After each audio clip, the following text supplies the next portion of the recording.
আসসালামু আলাইকুম ভিউয়ার্স, সবাই কেমন আছেন? আশা করি সবাই খুব ভালো আছেন, সুস্থ আছেন। আজকে পবিত্র জুম্মার দিন। আজকে বিশেষ একটা রেসিপি নিয়ে আসছি, সেটা হচ্ছে মুগ পোলাও।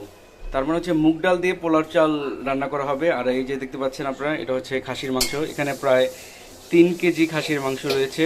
আর এই যে আলু কেটে রাখা হয়েছে। আর এগুলো কি মুগ ডাল না? মুগ ডাল এগুলো ভিজিয়ে রাখা হয়েছে।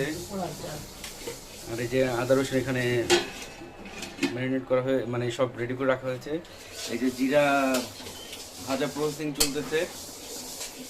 আজকে বিশেষ বাবুর্চি আমার আম্মু, আজকে মায়ের হাতের রান্না।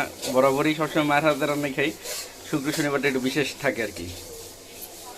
ওকে ভিউয়ার্স, আপনারা আমার সাথেই থাকবেন। পরবর্তী প্রসেসিংগুলো আপনাদেরকে একে একে জানিয়ে দেওয়া হবে, দেখিয়ে দেওয়া হবে। ধন্যবাদ সবাইকে, পাশে থাকেন আপনারা।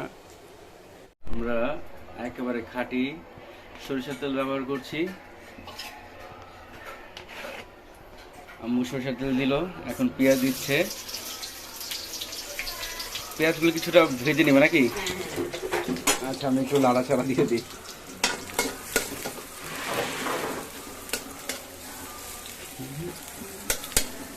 ওটার মধ্যে সয়াবিন তেল না? ওটার মধ্যে মুগ পোলাওর জন্য ওটা সয়াবিন তেল ব্যবহার করা হচ্ছে। আর মাংসের মধ্যে তো সবচেয়ে বেস্ট হচ্ছে সরিষার তেল, কারণ মাংসে বিরিয়ানি এগুলোর মজাই হচ্ছে সরিষার তেলে। তার জন্য আমরা মাংসটা, খাসির মাংসটা সরিষার তেল দিয়ে রান্না করব। যেটার মধ্যে মুগ পোলাও রান্না করা হবে সেটার মধ্যে পেঁয়াজ দেওয়া হয়েছে। পেঁয়াজগুলো আমি একটু হেল্পার হিসেবে ছড়িয়ে নিচ্ছি, আমি হেল্পার হিসেবে।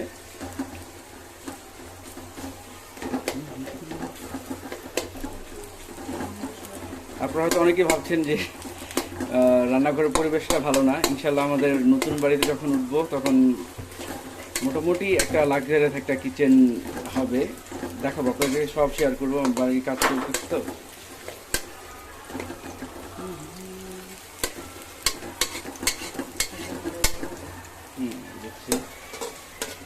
দেখেন সরিষার তেলের যে একটা মানে ঝাঁজ আছে সেটা আমার নাকে এসে লাগতেছে। আর কালারটাই কিরকম মানে চেঞ্জ হয়ে গেছে। আসলে সয়াবিন তেল তো হচ্ছে আপনার সবই মানে মেডিসিন।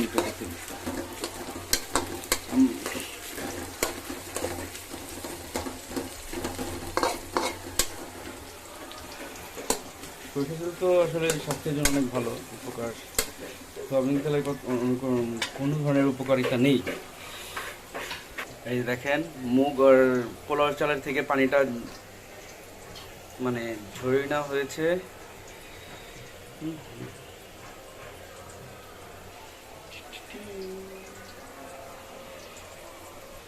এই যে মশলা দেওয়া হচ্ছে, এটা দারচিনি না?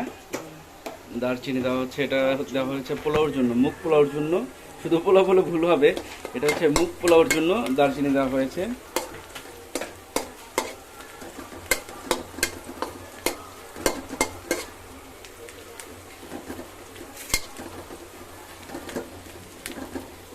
তেজপাতা দেওয়া হলো।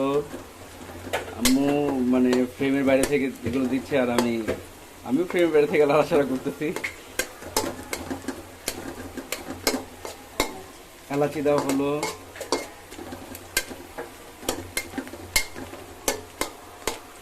প্রসেসিংটা ভালো করে দিতে পারেন, ভালো একটা মজাদার রান্না হবে। এটা একটু লেড়ে নিই। এটা যখন একটু ব্রাউন কালার চলে আসবে তখন আমরা এটা মানে পরবর্তী যে মশলার প্রসেসিং আছে সেটা শুরু করে দেবো। ভালো করে হালকা একটু লাড়াতে নিলাম। মোটামুটি ব্রাউন কালার হয়ে গেছে আমাদের যতটুকু দরকার ছিল। এখন এটার মধ্যে আদা রসুনের মিক্স দেওয়া হবে। আমরা আদা রসুনটা ব্লেন্ড করে নিয়েছি খুব ভালো মতো। দেখেন আদা রসুন দিয়ে দেওয়া হচ্ছে। নাড়াচাড়া দাও, খুব ভালো করে আগে কষানো হবে, তাই না? কারণ মাংস বা তরকারি রান্না যেটাই করেন বন্ধুরা, যদি মশলা ভালো মতো কষানো না হয় তাহলে কিন্তু ওটার টেস্টটা মানে মজাটা মানে পুরোপুরি নষ্ট হয়ে যায়, বৃথা যায়। মানে মশলা কষানোর মধ্যেই হচ্ছে রান্নার প্রপার টেস্টটা চলে আসে। দেখেন লবণ দিচ্ছে, পরিমাণ মতো লবণ দিয়ে নেবেন, যে যতটুকু লবণ খান। আমাদের 3 কেজি খাসির মাংস প্রস্তুত হচ্ছে, এর মধ্যে ঠিক অতটুকু পরিমাণ লবণ দেওয়া হচ্ছে। এখন হচ্ছে হলুদ আর মরিচের গুঁড়া। হ্যাঁ, যে যতটুকু ঝাল আর অনুপাতে খেয়ে থাকেন। আমরা সবসময় আমরা বাসায় কি করি, হলুদের গুঁড়া আর মরিচের গুঁড়া সমপরিমাণ মতো মিশিয়ে একটা বাটিতে করে রেখে দিই। অর্ধেক অর্ধেক হলুদ অর্ধেক মরিচের গুঁড়া মিশিয়ে বাটিতে রেখে দিই। তাহলে মানে মানে খুব সহজেই আর কি মানে আর আলাদা করে মিশাতে হয় না, কষ্ট হয় না যে এত চামচ দিতে হবে অত চামচ দিতে হবে, কারণ আমরা একটু ঝাল বেশিই খাই বাসায়। আর ওইটা দেখেন মুগ পোলাওয়ের পেঁয়াজের এটা প্রায় প্রস্তুত। রান্নার মধ্যে মশলা আর কষানো ব্যাপারটা হচ্ছে সবচেয়ে বড় ফ্যাক্ট। এই যে আম্মু পানি দিয়ে দিল, গরম পানি, তা কিন্তু আবার গরম পানি, মানে ঠান্ডা পানি না, ফুটানো পানি দিয়ে দেওয়া হয়েছে, কারণ রান্নাটা আর কি ইজি হয়ে যায়। আচ্ছা আমি একটু ফাঁকি লাড়ি।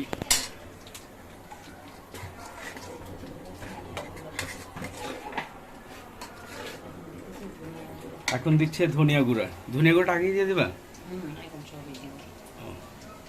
আচ্ছা ধনিয়া গুঁড়া দেওয়া হয়ে গেছে বন্ধুরা।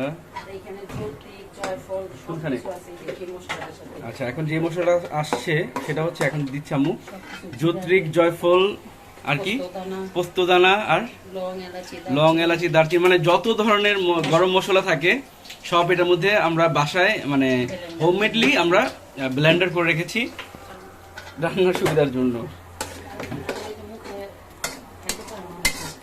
হ্যাঁ মানে আস্তে আস্তে দিলে মানে মুখে একটু, যেমন আমি এলাচটা মানে আমার দেখলে মানে কেমন জানি একটা অবস্থা হয়ে যায়।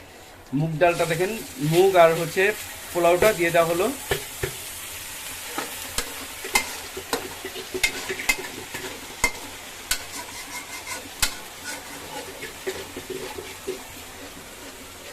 যারা প্রবাসে আছেন তাদের জন্য খুব সমবেদনা কষ্ট, কারণ তারা মায়ের হাতে রান্না খেতে পারেন না। সত্যি ব্যাপারটা খুব কষ্টের।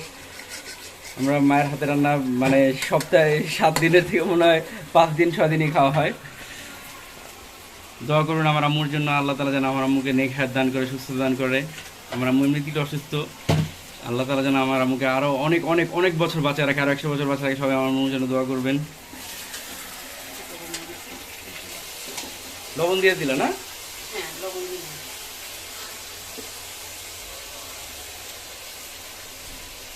গরম হয়ে গেছে তো ভালো মতো মানে আর কি। হ্যাঁ হালকা ভাজা ভাজা করবা, তারপর পানি দিবা। বন্ধু আপনারা সাধারণত কিন্তু মানে এটা আপনারা খিচুড়ি ভাইবেন না, এটা হচ্ছে মুগ পোলাও, মুগ ডালের আর হচ্ছে পোলাওর যে সংমিশ্রণ সেটা হচ্ছে মুগ পোলাও। অনেকে আবার ভাবতে পারেন যে খিচুড়ি রান্না করতেছে, না এটা খিচুড়ি না, এটা মুগ পোলাও। আচ্ছা এটা হচ্ছে, আচ্ছা মুগ পোলাওটার মধ্যে হালকা একটু সামান্য চিনি, বেশি না, হালকা একটু, হ্যাঁ চিনি দিলে স্বাদটা নাকি বেড়ে যায় কেমন বললো। আমার আম্মুর হাতে রান্না আসলে মানে কি বলবো, যারাই খেয়েছেন সবসময় শুধু আমার আম্মুগুলো যে তা না, মানে অন্যরকম একটা টেস্ট আমার আম্মুর হাতে বিরিয়ানি রান্না। মানে বিরিয়ানি রান্না কেউ যদি একবার খান তা তো মানে ফ্যান হয়ে যাবেন, তাহলে বাইরের বিরিয়ানি খাওয়া ছেড়ে দেবেন। কারণ আমি তো অনেক মোটামুটি ভোজন রসিক, অনেক জায়গায় বিরিয়ানি বা সব ধরনের খাবার খেয়েছি, কিন্তু মানে আম্মুর হাতের বিরিয়ানি রান্নাটার মতো আর কোথাও পাইনি, 2-1 জায়গা ছাড়া। আমি মশলাটা ভালো করে নেড়ে নেড়ে কষাচ্ছি, কারণ মশলা কষানোর মধ্যেই হচ্ছে বিশাল একটা পার্থক্য রান্নার মধ্যে। রান্নাটা কিন্তু একটা শিল্প, গান বাজনা যে শিল্প তা না, রান্নাও একটা শিল্প। দেখেন আমি ভালো করে নিয়ে নিচ্ছে। হ্যাঁ এখন আর এই ভালো করে কষার জন্য একটু গরম পানি দিয়ে দেওয়া হচ্ছে। আর গরম পানি দেওয়ার পরে, এটা কিন্তু ফুটানো পানি, ঠান্ডা পানি না, দেওয়ার পরে একটু কষতে দিতে হবে ভালো করে। এখন মুগ পোলাওর মধ্যে ফুটানো পানি দিয়ে দেওয়া হচ্ছে, দেখেন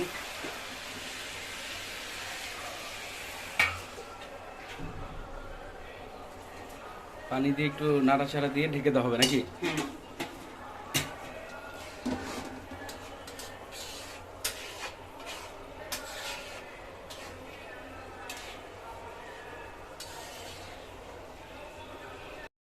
আমাদের মাংস কষানো মোটামুটি শেষ, মানে মশলা কষানো শেষ, সরি। এখন মাংস দেওয়া হচ্ছে। আমার মাংসগুলো দিয়েছে খাসির মাংস 3 কেজি পরিমাণ। দেখে মনে হচ্ছে অস্থির হবে খেতে। খাসি তো আলু সহকারেই দিব। আলু আর খাসি একসাথে দিয়ে দেওয়া হচ্ছে।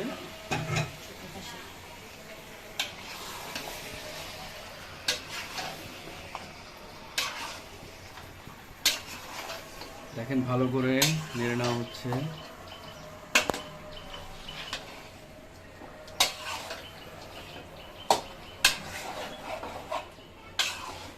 আহ, কি সুন্দর কালার।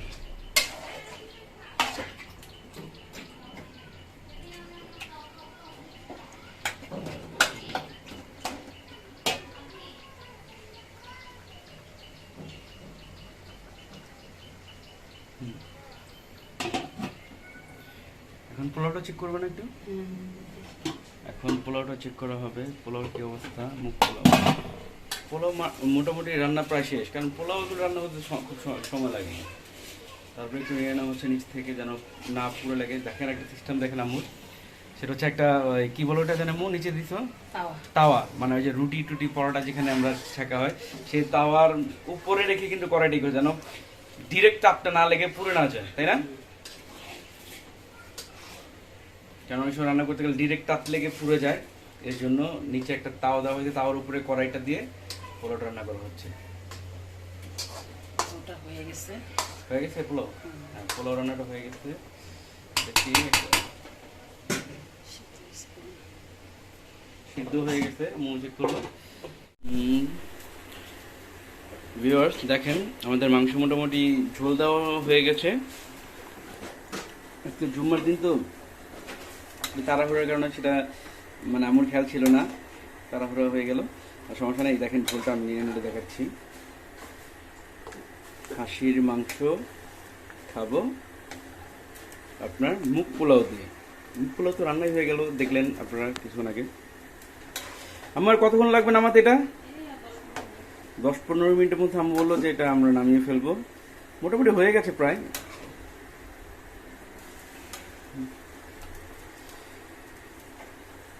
মানুষ এমনও আছে কলিজা ভুনা করে দিল নাকি হয় লবণ কম হইতে। না বন্ধুরা, আজকে লবণ কম হওয়ার কোনো মানে নেই, মানে সম্ভাবনা নেই, কারণ দক্ষ বাবুর্চি রান্না করেছে আমার আম্মু।